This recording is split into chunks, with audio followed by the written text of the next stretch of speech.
Chapter 1: Origin, Structure, and Operating Mechanism of Iskander. When mentioning the Iskander missile, many people immediately imagine that this is the trump card in Russia's tactical arsenal. In fact, Iskander did not naturally become as scary as it is today. It is the result of decades of development since the Soviet era, a period when just hearing the word missile made the whole world shiver. Iskander was developed to replace old missiles such as the OTR-23 Oka. After the collapse of the Soviet Union, Russia still had the ambition to possess a weapon that would make any opponent wary. And so the Iskander was born, considered the pride of Russia's technology. 1.1 Basic Structure. The Iskander missile is a short-range ballistic missile, or SRBM, with a range of about 500 kilometers.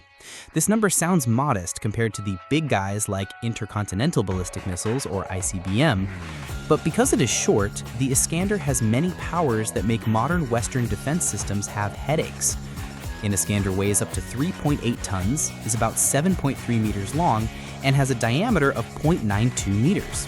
It can carry many different types of warheads, from high-explosive warheads, structure-piercing warheads, cluster warheads, to even tactical nuclear warheads.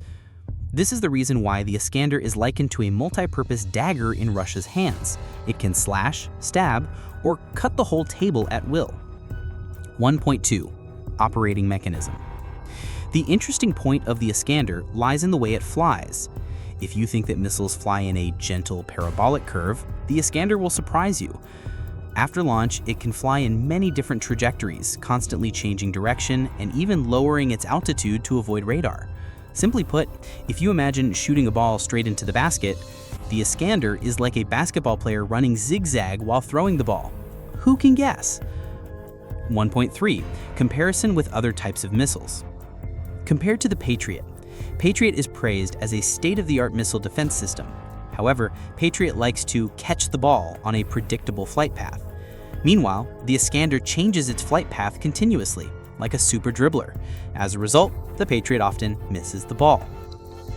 Compared to the Scud missile of the former Soviet Union. Scud was famous in the Gulf War, but its flight path is quite simple, making it easy to intercept. Iskander is like the upgraded 4.0 version. Faster speed, unpredictable trajectory, higher accuracy. 1.4 Real-life examples. In many tests, Iskander showed the ability to hit the target with only a deviation of about 5 to 7 meters. It sounds far, but imagine if the target is an ammunition depot or a command building. Then 5 meters is enough to turn it into a pile of rubble. A funny illustration. If Patriot is considered a serious gatekeeper, Iskander is like a naughty boy running back and forth, changing paths, hopping, making the gatekeeper dizzy. And as a result, the gatekeeper often just stands and watches.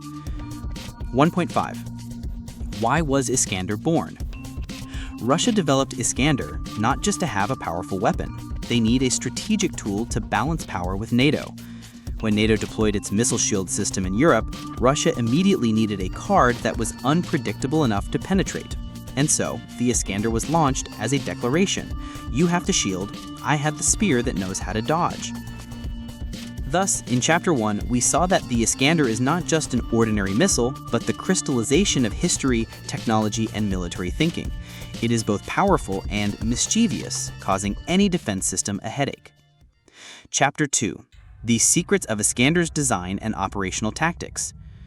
If Chapter 1 has helped us understand the technological foundation, development history, and the reasons why Iskander has become a nightmare for air defense systems, then in Chapter 2, we will dissect more closely what is in the guts of Iskander and why is shooting it down like a game of chasing ghosts in the dark. 1. Shape and design not simple. At first glance, Iskander does not differ much from other tactical ballistic missiles. It is more than 7 meters long, weighs about 3.8 tons, and carries a warhead weighing from 480 to 700 kilograms. But the remarkable point is the optimal aerodynamic design. The missile's head is compact, the body is thick, helping it to maneuver strongly when flying in the atmosphere. A NATO officer once commented, "If an air defense system is like a shooter trying to aim at a moving target, the Iskander is like a boxer dodging and charging. You know the punch is coming, but you don't know which way it will go." This makes it difficult for the tracking radar to calculate the exact trajectory because every shoulder shake of the Iskander changes the angle of approach. 2. Ability to change direction in midair. One feature that sets the Iskander apart from older tactical ballistic missiles is its ability to maneuver its trajectory at high speed. Instead of flying on a fixed trajectory like a soccer ball kicked high and then falling, the Iskander can zigzag in the air. Imagine you're playing a racing game and think your opponent will go in a straight line, but suddenly he turns left and right, all in a matter of seconds. That is the Iskander in real life. With this ability, the enemy's radar system is almost temporarily deaf, because every time the missile changes direction, all calculations about the previous interception point are considered useless. 3. Dual guidance system, both modern and smart. Iskander doesn't rely on just one guidance system. It combines the inertial system, GLONASS, satellite positioning, and the electro-optical seeker. The inertial system helps the missile not depend on satellite signals in case of electronic jamming. GLONASS, the Russian version of GPS, helps correct the position, ensuring high accuracy. The electro-optical seeker acts like the eyes of the Iskander, allowing it to identify the final target even when the enemy deliberately camouflages it. Just like when you go to the market, even if the seller deliberately covers the goods, you can still recognize which is fresh fish and which is old fish. 4. Dual launch tactics. Russia usually does not launch Iskanders alone, but uses a pair tactic. 2 missiles are launched almost simultaneously, one with the task of intercepting defense, the other focusing on attacking the main target. This is similar to when a soccer player kicks a fake ball to make the goalkeeper fly, then immediately kicks the real ball into an empty net. For air defense, having to deal with 2 targets at the same time, including a decoy target programmed to cause interference, is a terrible challenge. A report from the US Department of Defense once admitted that when the Patriot or SAMPT system is faced with a series of Iskander launches, the success rate of interception drops significantly, sometimes to less than 30%. 5. Ability to change warhead types flexibly. The Iskander is not simply a high-explosive missile. It can carry many different types of warheads. High-explosive fragmentation warhead, attacks infantry, fortifications. Bullet warhead, used to destroy fortified bunkers. Cluster warhead, spreads hundreds of bomblets over a large area. Nuclear warhead, in special cases. This flexibility makes the Iskander the Swiss Army knife of the Russian arsenal. The enemy cannot predict which type of warhead will be used, making it even more difficult to build a defense plan. For example, if an air defense base is designed to withstand a direct blast, it can be paralyzed by cluster bombs scattered throughout the area. It's like wearing a thick raincoat to protect against a shower, but being helpless against a drizzle that lasts all day. 6. Combined with electronic warfare. Russia is famous for its electronic warfare capabilities. Before the Iskander is launched, there are often jamming systems such as Krasuka 4-8 that blind the enemy's radar system and disable satellite navigation signals. It's like trying to read a map in the dark and someone shines a flashing light in your eyes. You will have almost no way to determine the direction. That's the situation of air defense systems when forced to deal with Iskander in a noisy environment. 7. Lessons from the battlefield. In the war in Ukraine, many videos recorded the scene of the Patriot air defense system firing a series of missiles into the sky, but still could not stop the Iskander from crashing down and hitting the target. A Ukrainian military expert frankly said, "Patriot is like trying to shoot down a swallow that is constantly changing direction at supersonic speed.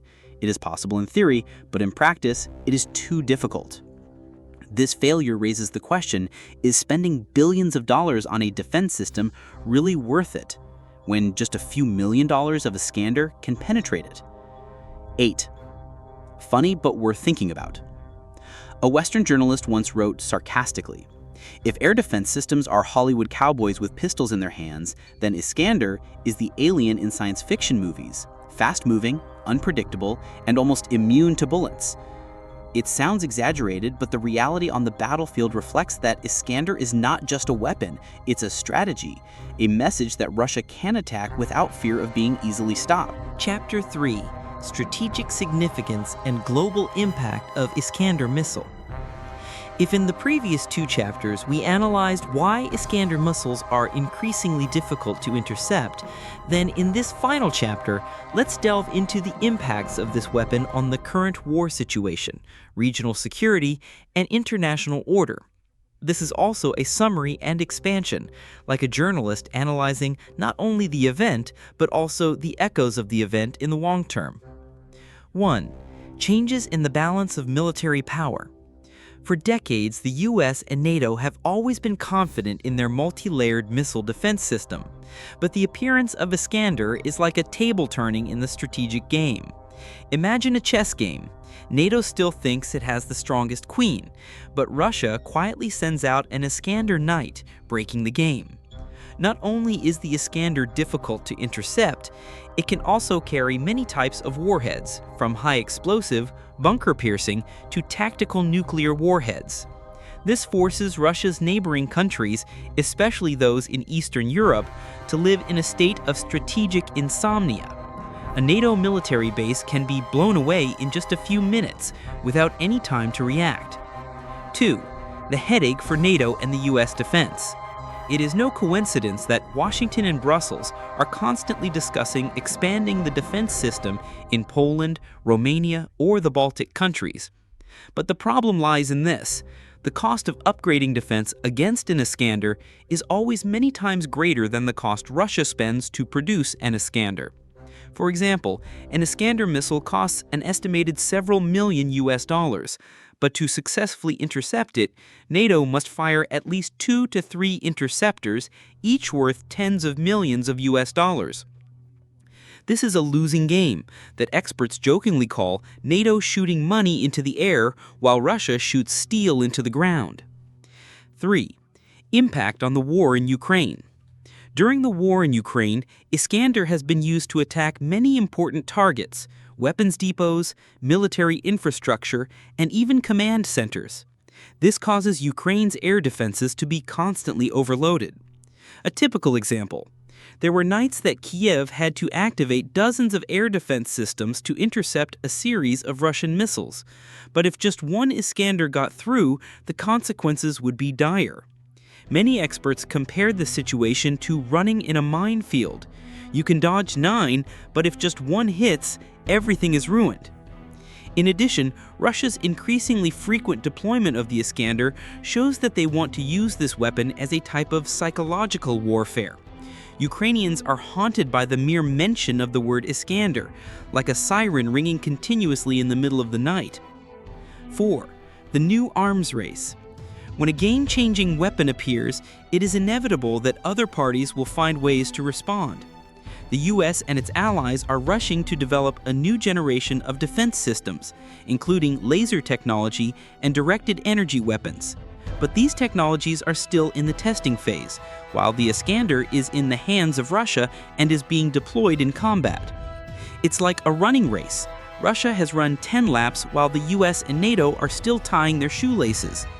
This does not mean that the US has lost, but it is clear that the advantage of time is on Russia's side. 5. Global geopolitical implications. The Iskander missile not only impacts Ukraine or Europe, but also sets a precedent for other countries. Many countries are watching and wondering, do we need to develop a domestic version of the Iskander? This is especially dangerous because the more countries possess hypersonic weapons or missiles that are difficult to intercept, the risk of a global arms race will increase. And when weapons become increasingly difficult to control, the world will fall into a state of fragile security. Everyone has powerful weapons, but no one can be sure that they are safe. 6. Uncertainties in the future. Russia may also be developing an upgraded version of the Iskander with a longer range, higher accuracy, and even more terrifying speed. If that happens, NATO will continue to be pushed into a couldn't-catch-up situation. Meanwhile, the US and Western countries may also find a technical solution to counter the Iskander. But the question is, when and at what cost? Will the balance of power have shifted so far that it can no longer be balanced? Conclusion. The Iskander missile is not simply a tool of war. It is a symbol of the changing strategic balance, a reminder that in the modern world, technology can upset all calculations. If the atomic bomb once made the world tremble in 1945, the Iskander is creating a new worry of the 21st century: the fear of faster, more accurate, and harder to intercept weapons. The war in Ukraine is just a laboratory for the Iskander to demonstrate its power, but its impact will reverberate far and wide, shaping global defense, security, and foreign policy for years to come. And now, when you have been with me on a journey of more than 15,000 words about the Iskander missile, let's ask ourselves, if a country possesses weapons that can penetrate any shield, will the world still have the concept of absolute safety? Call to action. If you find this analysis useful, please like, share, and subscribe to the History&War channel to explore more hot stories about history and war. Leave a comment so we can discuss. Is the Iskander really a game changer or just a short chapter in the long history of the arms race?